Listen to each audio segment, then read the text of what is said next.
Hello दोस्तों, स्वागत है आप सभी का हमारे यूट्यूब चैनल इन्फॉर्मेशन सेंटर पर। आज हम आपके लाए हैं पर्यावरण के बहुत ही इंपॉर्टेंट क्वेश्चन जो आने वाले प्रतियोगी परीक्षाओं में आपकी बहुत ही मदद करेंगे। तो चलिए शुरू करते हैं। सबसे पहला क्वेश्चन आपकी स्क्रीन पर, भूमिगत जल का स्रोत निम्नलिखित में से कौन है? ए ऑप्शन है वर्षा का जल या हिम, बी है सहजात जल, सी मैग्मा जल या उपयुक्त सभी। इसका सही आंसर होगा दोस्तों डी ऑप्शन उपयुक्त सभी। भूमिगत जल का स्रोत वर्षा का जल या हिम, सहजात जल व मैग्मा जल तीनों हैं। अगला क्वेश्चन आपकी स्क्रीन पर, वायुमंडल की कौन सी प्रक्रिया पदार्थों के अभाव में नहीं हो सकती? ए संतृप्तिकरण, बी आपतन, सी वाष्पीकरण, डी संघनन। इसका सही आंसर होगा दोस्तों डी संघनन। वायुमंडल की ऐसी प्रक्रिया है जो ठोस पदार्थों के अभाव में नहीं हो सकती, संघनन। अगला क्वेश्चन आपकी स्क्रीन पर है, निम्नलिखित में से कौन सा ग्रह सर्वाधिक गैसों से घिरा हुआ है? ए वीनस, बी जुपिटर, सी प्लूटो, डी यूरेनस। इसका सही आंसर होगा दोस्तों डी ऑप्शन यूरेनस जो है सर्वाधिक गैसों से घिरा हुआ है। अगला क्वेश्चन आपकी स्क्रीन पर है, पृथ्वी की आंतरिक संरचना की विश्वसनीय जानकारी का सबसे प्रमुख स्रोत क्या है? ए भूकंप विज्ञान, बी ज्वालामुखी, सी तापमान, डी दबाव एवं घनत्व। इसका सही आंसर होगा दोस्तों ए ऑप्शन भूकंप विज्ञान जो है पृथ्वी की आंतरिक संरचना की विश्वसनीय जानकारी का सबसे प्रमुख स्रोत है।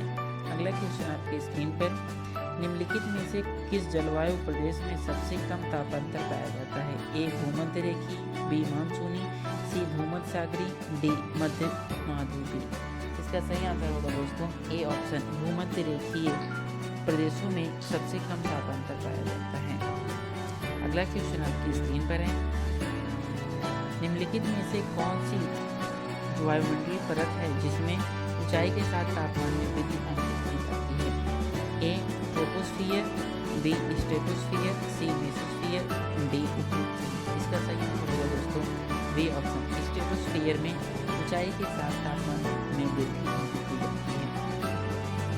अगला क्वेश्चन आपकी स्क्रीन पर है, यदि वायु का तापमान बढ़ता है तो उसकी जलवायु ग्रहण करने की क्षमता पर क्या प्रभाव पड़ेगा? यदि वायु का तापमान बढ़ता है तो उसकी जलवाष्प ग्रहण करने की क्षमता पर क्या प्रभाव पड़ेगा? ए ऑप्शन है घटती है, बी बढ़ती है, सी पहले घटती है पुनः बढ़ती है, या डी कोई प्रभाव नहीं। इसका सही आंसर होगा दोस्तों बी ऑप्शन बढ़ती है। यदि वायु का तापमान बढ़ता है तो जलवाष्प ग्रहण करने की क्षमता भी बढ़ेगी। अगला क्वेश्चन है आपकी स्क्रीन पर, विश्व मौसम विज्ञान संगठन का मुख्यालय निम्न में से किस स्थान पर है? ए वाशिंगटन डीसी, बी जिनेवा, सी रोम, या डी मनीला। इसका सही आंसर होगा दोस्तों विश्व मौसम विज्ञान संगठन जिनेवा में स्थित है। अगला क्वेश्चन आपकी स्क्रीन पर है, 9वां क्वेश्चन, निम्न में से कौन सा जलवायु प्रदेश फलोत्पादन तथा शराब के निर्माण के लिए विश्व विख्यात है? इसका सही आंसर होगा दोस्तों, इसके ऑप्शंस है, पहले ऑप्शंस देख लेते हैं। ए भूमध्य सागरी, बी भूमध्य रेखी, सी मानसूनी, या डी स्टेपी। इसका सही आंसर होगा दोस्तों ए ऑप्शन भूमध्य सागरी। अगला क्वेश्चन आपकी स्क्रीन पर है, वायुमंडल का सर्वाधिक अस्थायी तत्व निम्नलिखित में से कौन सा है? A nitrogen, B carbon dioxide, C oxygen, या डी जलवाष्प। वायुमंडल का सर्वाधिक अस्थायी तत्व निम्नलिखित में से कौन सा है? इसका सही आंसर होगा दोस्तों डी ऑप्शन जलवाष्प जो है वायुमंडल का सर्वाधिक अस्थायी तत्व है, क्योंकि जलवाष्प जो है वह जल में बदल जाता है तो गैस के रूप में चला जाता है, यहाँ हाइड्रोजन और ऑक्सीजन के रूप में टूट जाता है। अगला क्वेश्चन है आपकी स्क्रीन पर,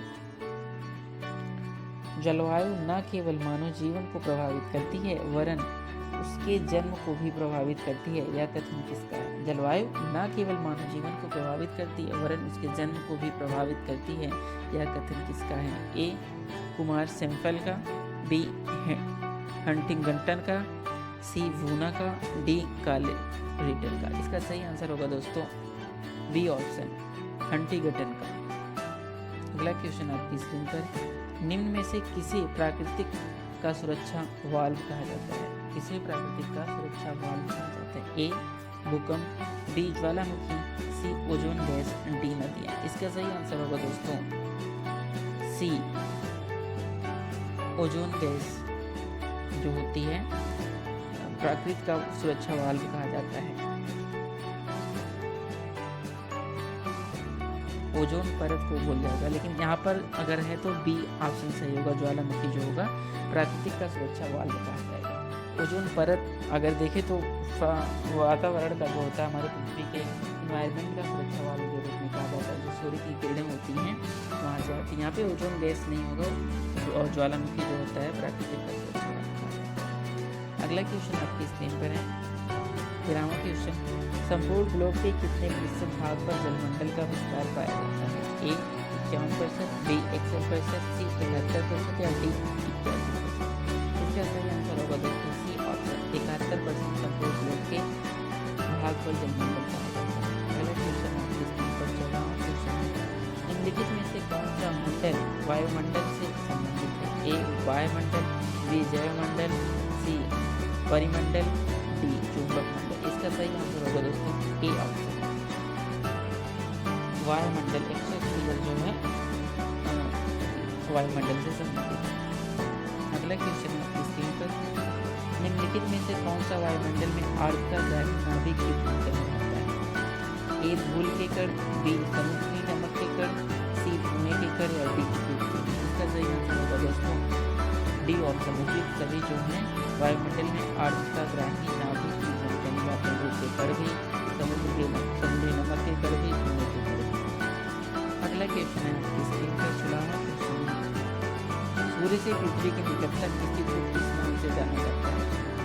ए उपसौर, बी अपसौर, सी विषुव या डी उपयुक्त सभी? इसका सही आंसर होगा दोस्तों ए ऑप्शन उपसौर को उपसौर कहते हैं हम जब सूर्य की निकटतम स्थिति होती है, और जब सूर्य की सबसे दूरी वाली स्थिति होती है तो उसे अपसौर कहते हैं। अगला क्वेश्चन है आपकी स्क्रीन पर 17वां क्वेश्चन, इलेक्ट्रोस्टैटिक प्रेसिपिटेटर का उपयोग अधिकांशतः किया जाता है? ए कपड़े की मिल में, बी सीमेंट इंडस्ट्री में, सी फूड इंडस्ट्री में या डी आयरन इंडस्ट्री में? इसका सही आंसर होगा दोस्तों बी सीमेंट इंडस्ट्री में।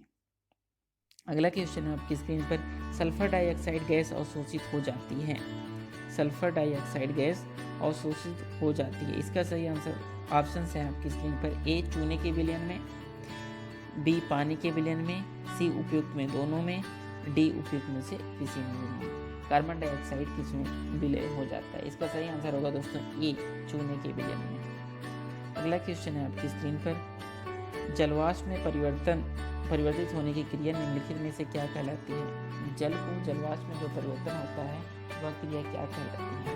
ऑप्शन है अवक्षेपण, वाष्पीकरण, संतृप्तिकरण, डी संघनन? इसका सही आंसर होगा दोस्तों बी वाष्पीकरण जो होता है, जल से जलवाष्प जब बनता है तो वाष्पीकरण होता है उसका। अगर जब जलवाष्प से जल बनता है तो उसको क्या कहते हैं? कंडेंसेशन, संघनन।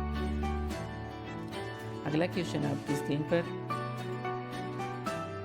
वान एलन विकिरण मेखला निम्नलिखित में से किस मंडल में आता है? ए आयन मंडल, बी मध्य मंडल, सी बहिर्मंडल या डी क्षोभ मंडल? इसका सही आंसर होगा दोस्तों सी बहिर्मंडल। वान एलन विकिरण मेखला जो होती है बहिर्मंडल में आती है। सब्सक्राइब करें हमारे चैनल को ऐसे ही वीडियो पाने के लिए। Thank you guys.